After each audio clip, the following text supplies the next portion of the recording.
तिलावत कुरान पाक सुनने से पहले हमारे प्यारे नबी सल्लल्लाहु अलैहि वसल्लम पर एक बार दुरूद पढ़े। बिस्मिल्लाहिर्रहमानिर्रहीम। अर्रहमान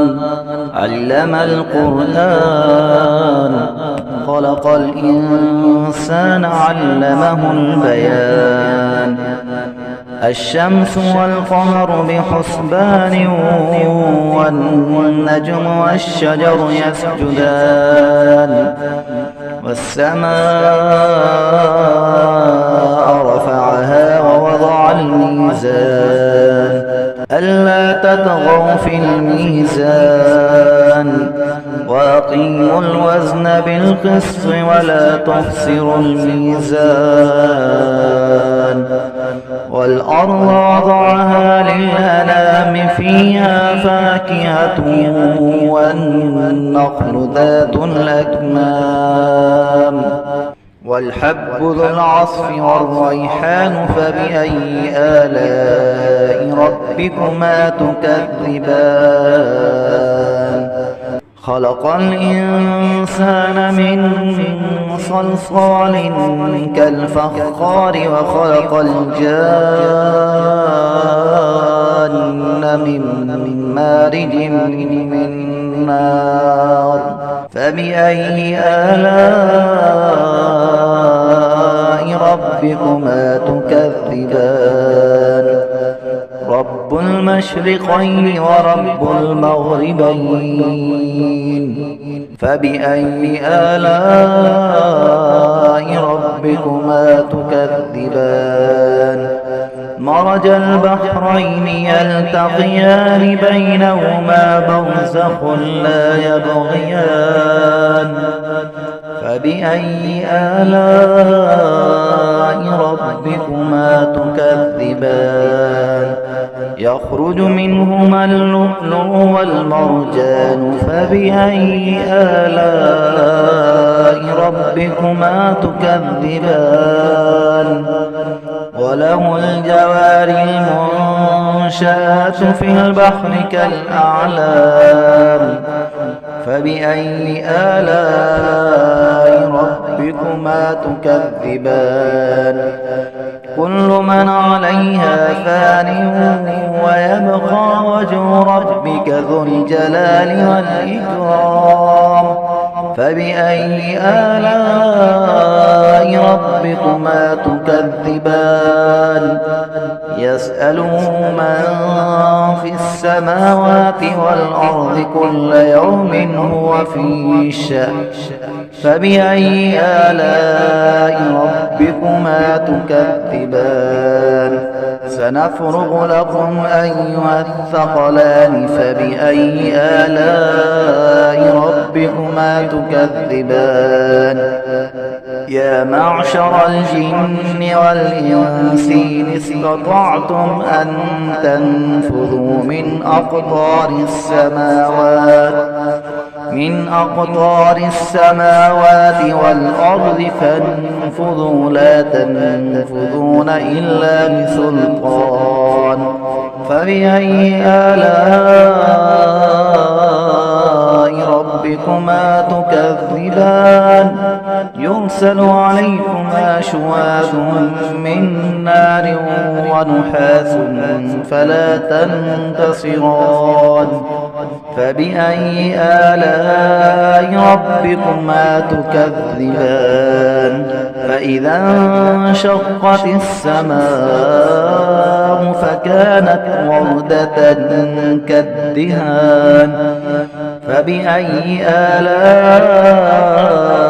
ربكما تكذبان فيومئذ لا يسأل عن ذنبه إنس ولا جان فبأي آلاء ربكما ربكما تكذبان يعرف المجرمون بسيماهم فيؤخذ بالنواصي والأقدام فبأي آلاء ربكما تكذبان هذه جهنم التي يكذب بها المجرمون يطوفون بينها وبين حميم آن فبأي آلاء ربكما تكذبان ولمن خاف مقام ربه جنتان فبأي آلاء ربكما تكذبان ذواتا أفنان فبأي آلاء ربكما تكذبان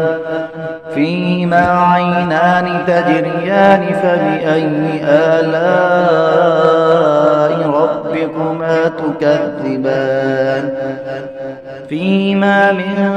كل فاكهة زوجان فبأي آلاء ربكما تكذبان متكئين على فرش بطائنها من استبرق وجنى الجنتين دان فبأي آلاء ربكما تكذبان فيهن قاصرات الطرف لم يطمثهن إنس قبلهم ولا جان فبأي آلاء ربكما تكذبان كأنهن الياقوت والمرجان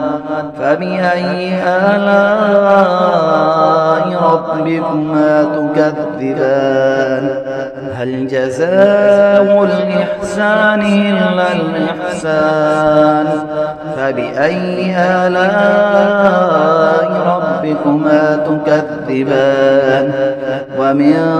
دونهما جنتان فبأي آلاء ربكما تكذبان مدهامتان فبأي آلاء ربكما تكذبان فيهما عينان نضاختان فبأي آلاء ربكما تكذبان فيهما فاكهة ونخل ورمان فبأي آلاء ربكما تكذبان فيهن خيرات حسان